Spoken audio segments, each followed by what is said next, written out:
economically in crisis and flooded with refugees. When the World War broke out soon after, Bulgaria was quick to declare neutrality, being in pretty much no state to conduct another war. Now, as the World War progressed, Bulgaria's strategic value grew and grew since she could easily attack either Serbia or the Ottoman Empire. So both the Allies and the Central Powers made overtures. The thing is, almost all of the territory Bulgaria wanted was in Allied or Allied-leaning countries, Serbia, Greece, or Romania. The Allies asked the other Balkan nations what they would be willing to cede to Bulgaria, and the answer was nothing. Bulgaria really wanted Macedonia and Dobrogeia, things only the Central Powers could promise. It was just that simple. Greece, Serbia, and Romania would not agree to give Bulgaria territory to join the Allies. And the Central Powers said, you can have everything you lost and more. But what of the people of Bulgaria? What did they think? Well, they were pretty demoralized after the with the loss of prestige and, of course, huge casualties. And the loss of Southern Dobrogeia was a real major loss since it accounted for most of Bulgaria's production. So the government did all it could to shift blame for the Second Gulf War from King Ferdinand to the former allies of Serbia, popularizing the phrase "Sajušnici, razbojnici," thieving allies. And so they hadn't returned land they'd promised. Ferdinand's haste to attack was the catalyst for destruction. In much of the country, this PR campaign was a success, especially in Sofia, the capital. Between 1878 and 1912, an estimated 600,000 refugees from eastern Thrace and Macedonia came to Bulgaria. Most of the Macedonian ones settled in and around Sofia, a major city until then. Actually, the population in the 1870s wasn't much more than 10,000. By 1912, three-quarters of the city was made up of the refugees, who were naturally eager to see their own homeland liberated. There were even illegal PR stunts, like this one. On February 14, 1915, Ottoman Interior Minister Talat Pasha arranged to have a bomb planted in the Sofia casino, which killed 4 people. The blame for this was placed on pro-Allied forces and was, of course, to sway public opinion further against the Allies. You could see, by the summer of 1915, that the writing was on the wall. Serbia and Greece were still the enemy. The Central Powers could offer territory from defeated nations. The Allies could not. It was only a matter of time before Bulgaria joined the war. Okay, that was just a brief outline. You'll see how things went for Bulgaria during World War I in our regular weekly episodes. And if you'd like to know a bit more about the Balkan Wars, you can check out our Prelude to War specials right here. Don't forget to like us on Facebook and follow us on Twitter. See you next time.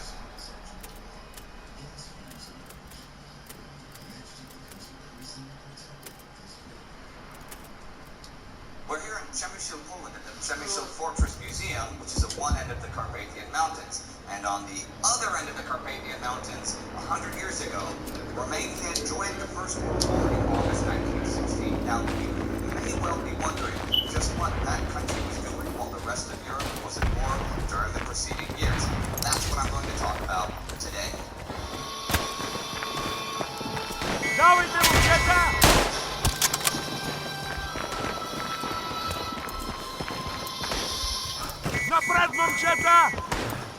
I'm Indy Nidell. Welcome to a Great War special episode about Romania prior to its entry in World War I. The 3 regions of Wallachia, Transylvania, and Moldavia have a long history of foreign occupation, going back to the Roman era. These territories formed the modern state of Romania, but sometimes been independent, but were more often fought over or occupied by more powerful nations. On January 24th, 1859, after a unionist campaign, Alexandru Ioan Cuza ascended to the thrones of both Wallachia and Moldavia, effectively uniting them as Romania as a vassal of the Ottoman Empire. Now, he introduced sweeping reforms designed to modernize Romania and drag it into the 19th century. Conflict with the landed aristocracy, and he was forced to abdicate in 1856. Political chaos ensued until the throne was offered to Prince Karl of Hohenzollern, a Prussian prince with Bonaparte family ties. He accepted, and Romania became a hereditary constitutional monarchy, though still nominally under Ottoman control. In 1876,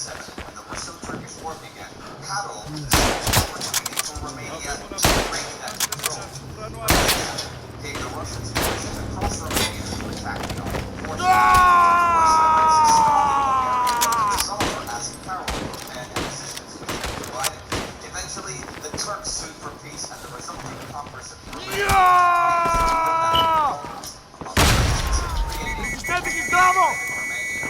This new free nation instantly came into conflict with Russia, however, as Russia demanded southern Bessarabia, which had passed back and forth between the Russians and the Ottomans over the years, and offered Romania impoverished Georgia, which had last been under Russian control in the 1400s.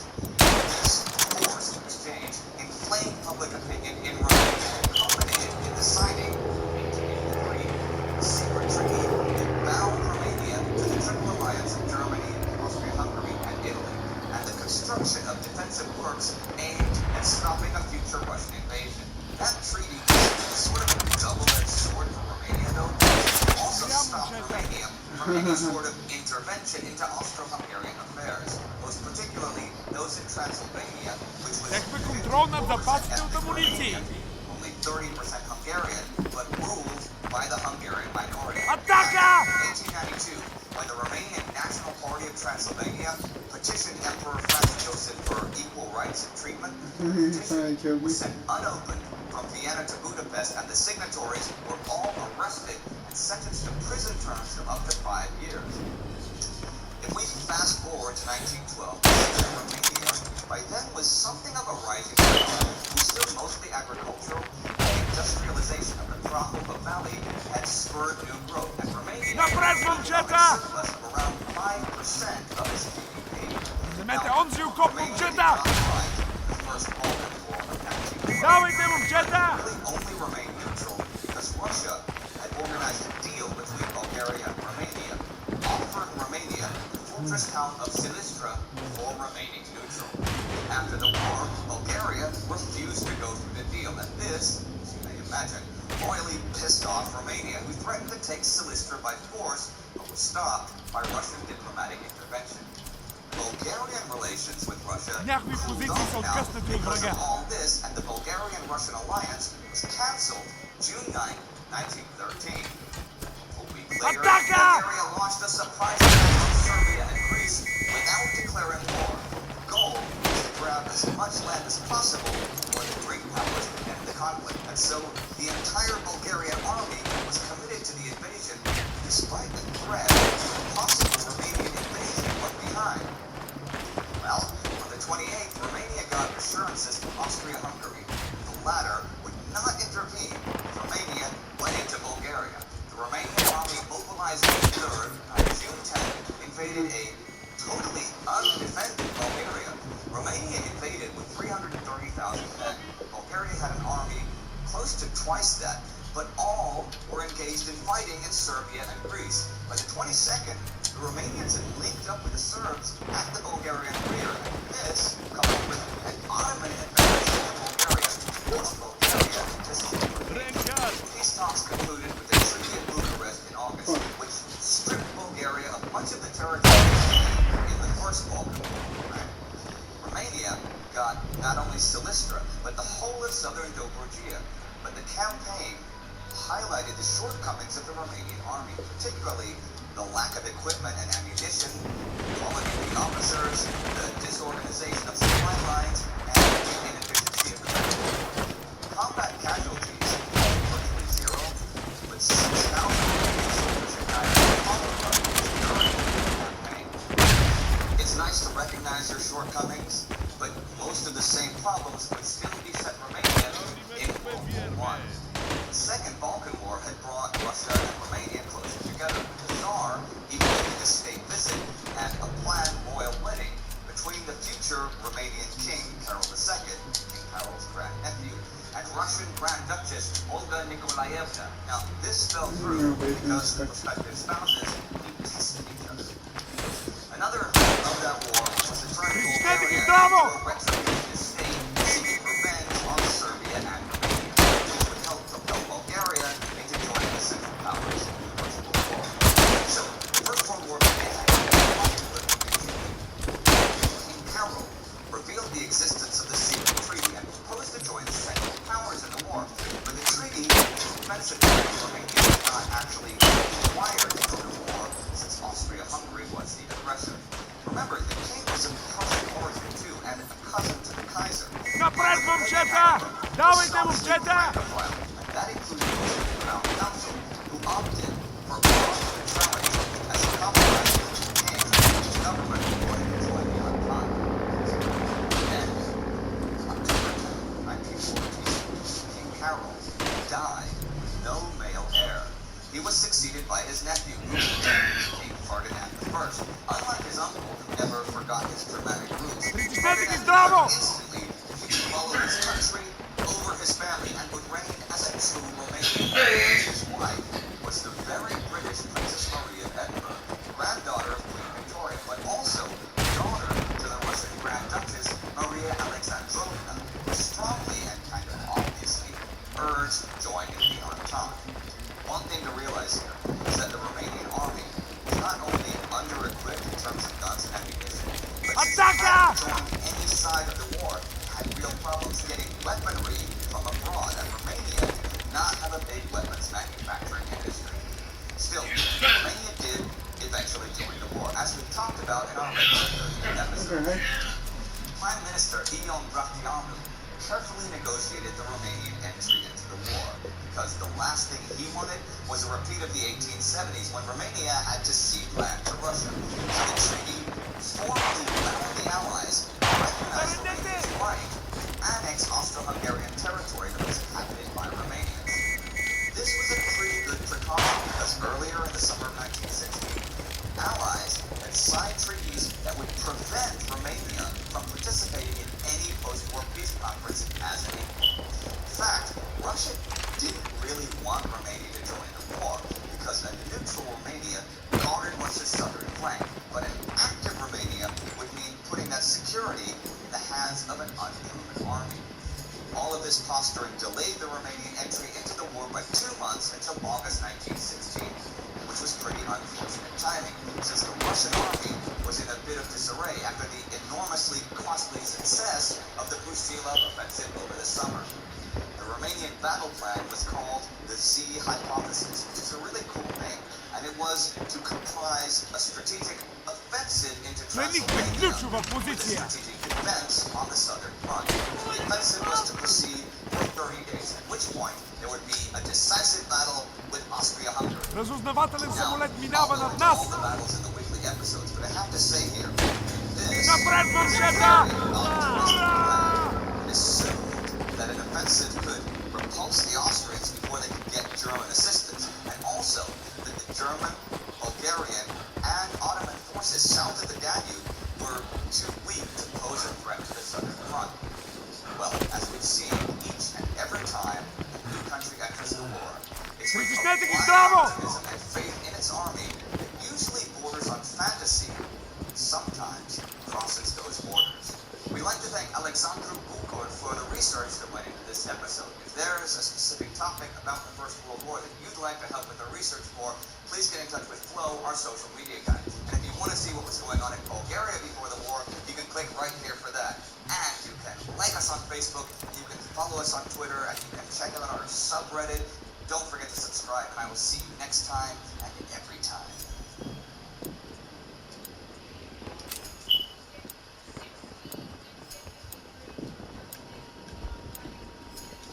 Impossible as it may seem, the war is getting even larger.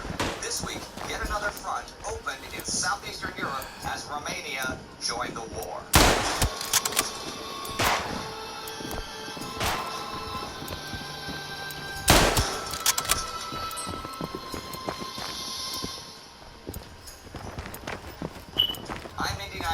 Welcome to the Great War. Last week at the Somme, the French completed the capture of Moripov. The Bulgarians were stopped in Macedonia, and the Russians in the Carpathians, while other Russians, further south, took this and Mush from the Ottoman Empire. Here's what followed. The Allies may have made it was the Germans' turn. On August 31st, they launched their biggest counterattack of the 2 months of the Somme campaign so far.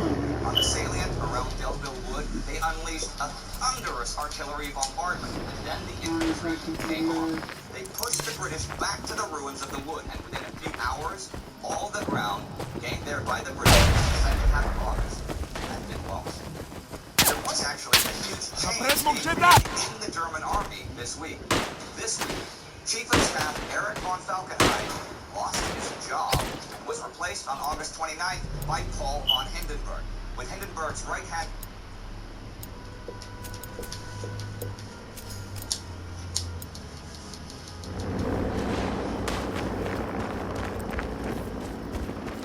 Dawajcie, momчета!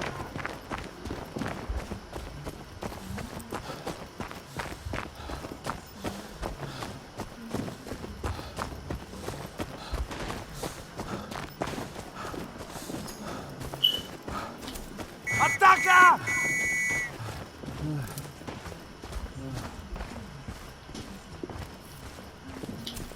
Притиснете ги здраво!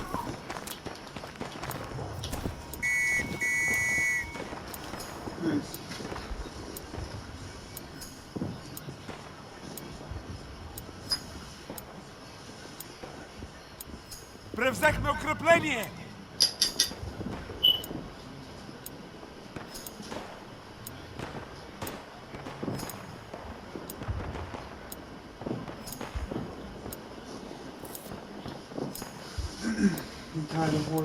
Страхливаме врага! Връщай се обратно на нашата снабдителна линия!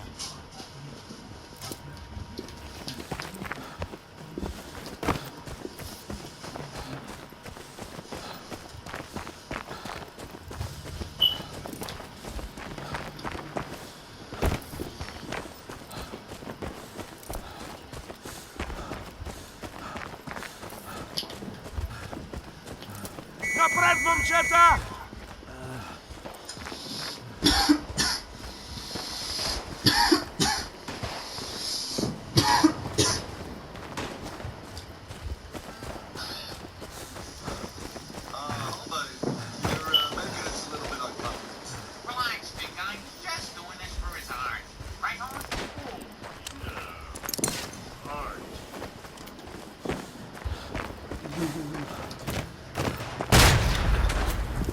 Завзехме запасите с амуниции!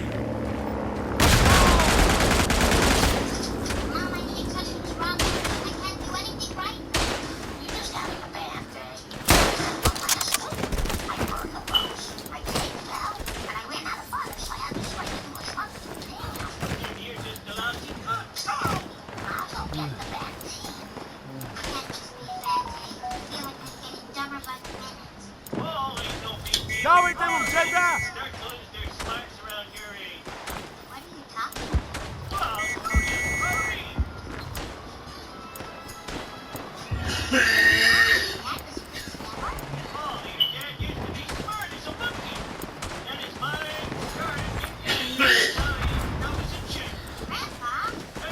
Атака!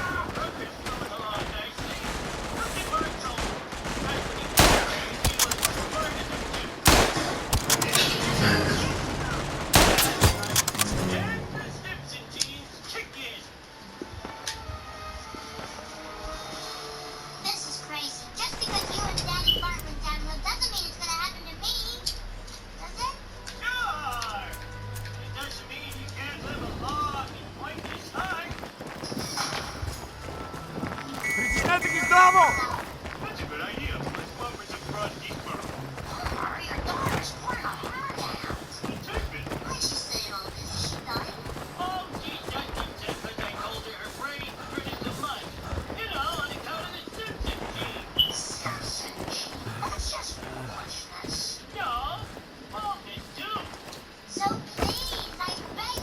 Напред, момчета!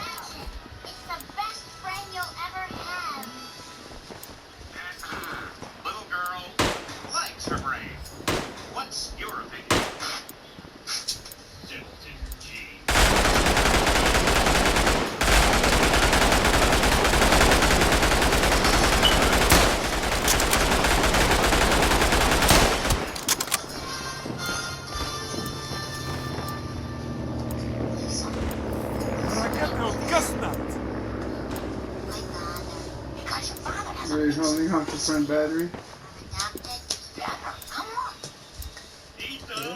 Me, Daddy, your father.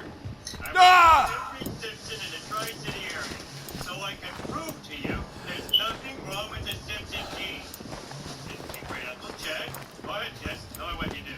Ah! Shrink nothing. No. Превзехме склад с боеприпаси. Run it, right? Oh, yeah. Okay. This is your second cousin Stanley. I should learn to be airplane. Everybody hates right? Well, you Трябва ни самолет.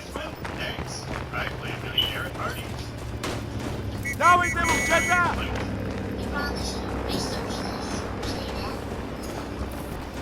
What about you? Well, sir, I stick in front of cars and shoot the driver. I make celebrities for money. Young man. I ain't sure. Атака! He's just right. We're nothing but a big bunch of losers. Show's over, folks. Go home. Get out.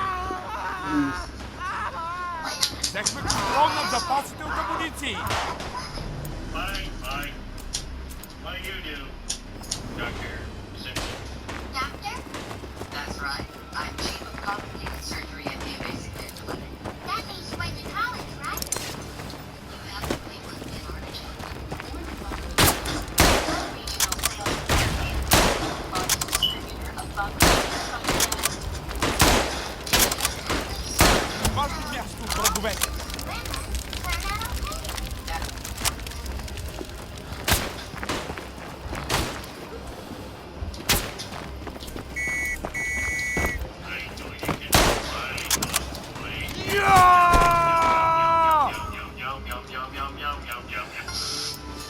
When you work the door, the main things are to greet visitors and toss out the troublemakers. Oh, the old greeting cards. Don't proclaim them. Well, that's you.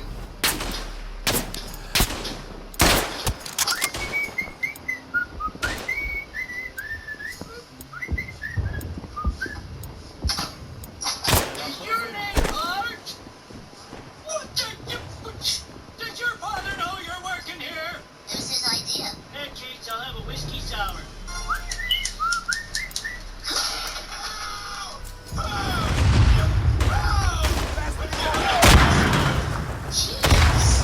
Давайте, момчета!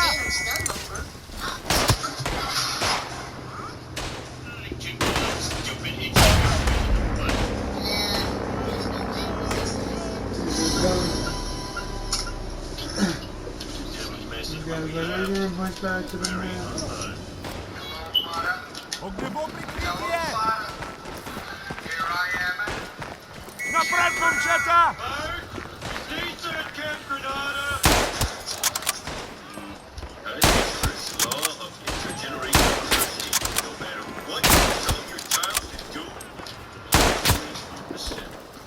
Don't you get it? You gotta use reverse psychology. That sounds too complicated. Okay, don't use reverse psychology. All right, I will.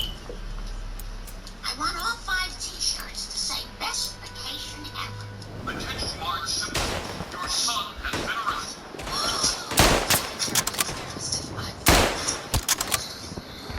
Attention, Marge Simpson. We've also arrested your older, bolder, fatter son. There's no money for your stats. I got you another instrument.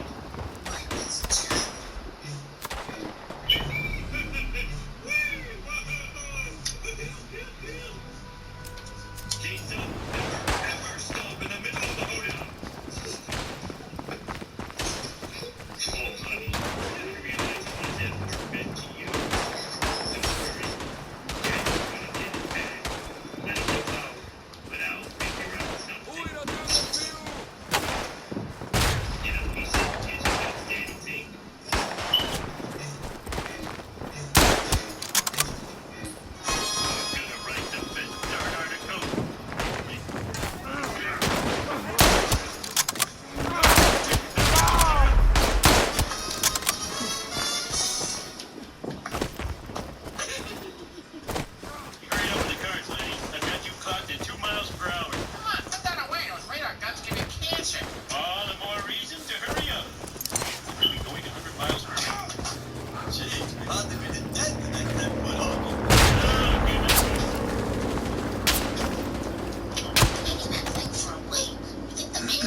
What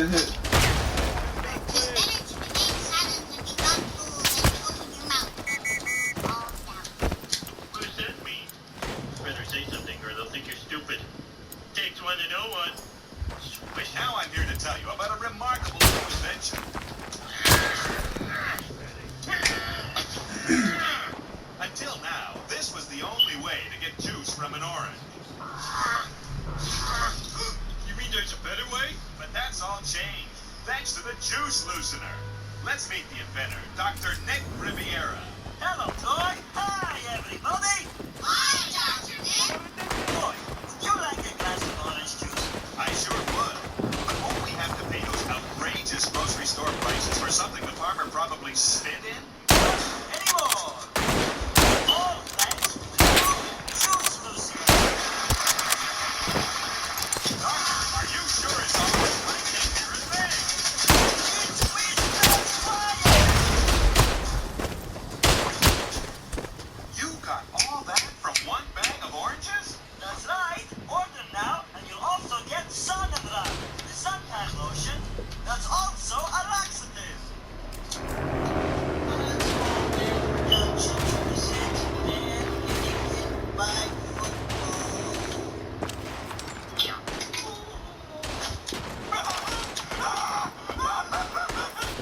Contest is over. Give that man Розузнаватель самолет міняв над нас!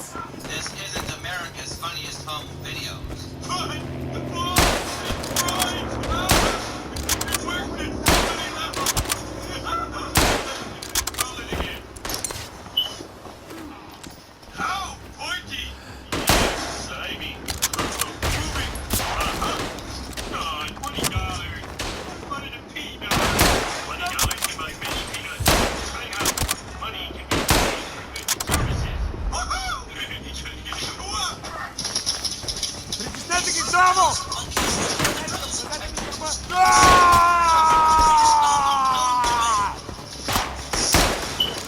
It was the best of times. It was the worst of times. You stupid monkey. All right.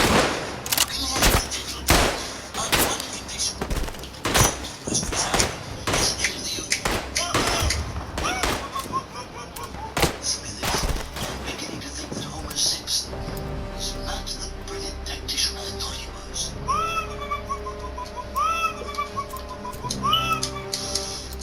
I can't believe Andy Gladys is really gone. The legend will live forever. Yeah, the legend of the dog-faced woman. Legend of the dog-faced woman. Oh, that's good. What? Insulted. Now you enjoy. Наперед, мовчата! Hey, that thing is usually tied. From here they appear to be tied, but I will go in for a closer look. Taxi! Airport! On closer inspection. Атака!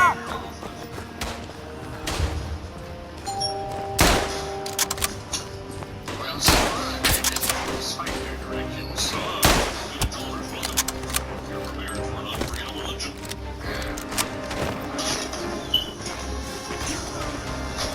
Oh, you guys! Just roll it. What if I would purchase fast food and disguise it as my work? Давайте, мовчата! See, look. But